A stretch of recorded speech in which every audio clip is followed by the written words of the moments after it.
Hey, all right, week 8, we've got our second exam. So that's going to be on chapter 6 and 7. That's our integumentary system. And then chapter 7, we split that up into two parts, but that's the skeletal system. Part 1 was mostly like background of the skeletal system, the cells, how bones are formed, how they repair when they break, and all that. Part 2, we went through and just kind of named the bones, a lot of the same stuff that we covered in lab. So you need to know that. I know I mentioned this when we had lab, but you will not have to identify like any bones or bone markings on this test. I'm not going to have a picture of the scapula and say like name this part. You will, if you watch the lab videos, you know that you're going to have a diagram of a bone model. So it'll have like the epiphysis and the diaphysis and the medullary cavity. So study that. Make sure that you study that diagram that I mentioned in the videos. It's on the PowerPoint too. And then there is going to be a diagram of the thoracic cage, the thoracic section. So the ribs and sternum and clavicle. Make sure you know the true ribs and false ribs. Again, that's in the video, so if you watched it, you should be aware of that. We're going to split up, like we know how this class works at this point, split up. So group A, you'll meet on Monday, March 1st. Group B, you'll meet on Wednesday, March 3rd. We're going to meet in room 114, and I'm recording this Thursday, like February 25th. I don't have the test done right now, so I don't know exactly how many questions, but it should be very similar to the last one. So anywhere from 60 to 70 questions, somewhere in that ballpark, all right? Be sure, if you're going to do the Learn Smart assignments, make sure you do that before the test, because as soon as the test is over, I'm going to check and see who did Learn Smart. And if you haven't done it before the test, those bonus points are not available after that. Make sure you're taking advantage of that. And if you're watching this and you've got enough time, do the Learn Smart. I'm telling you, it really helps. Last time I looked, and students who did Learn Smart, now they did better because they got bonus points. Remember, you can get 6 bonus points by doing Learn Smart.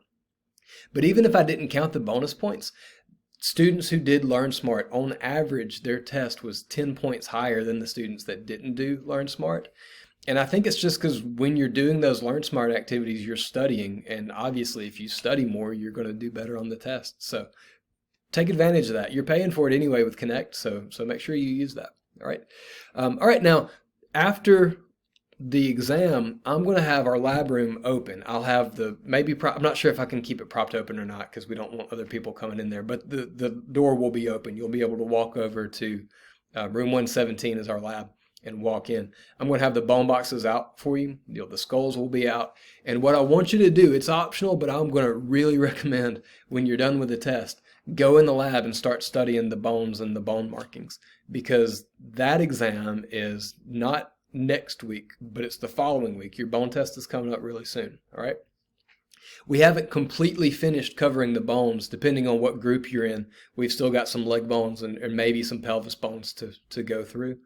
But we've covered most of it. We've covered the skull, the vertebrae, your thoracic, your axial skeletal system, and we've got your arms. Everyone has done that. So you've got plenty to study, all right? Just to obviously focus on this week's test. That's the big thing. But let me just kind of tell you what has happened in the past. I've given the first exam and like grades are really good in the class sometime, and I'm like, oh wow, that's great.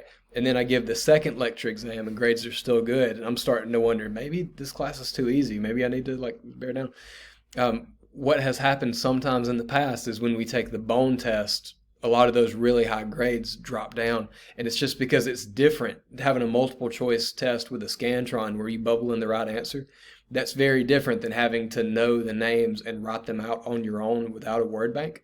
So I really want to make sure you prepare that. If you've done really well on the lecture test so far, I don't want that grade to go down because you didn't study for the bone test, all right?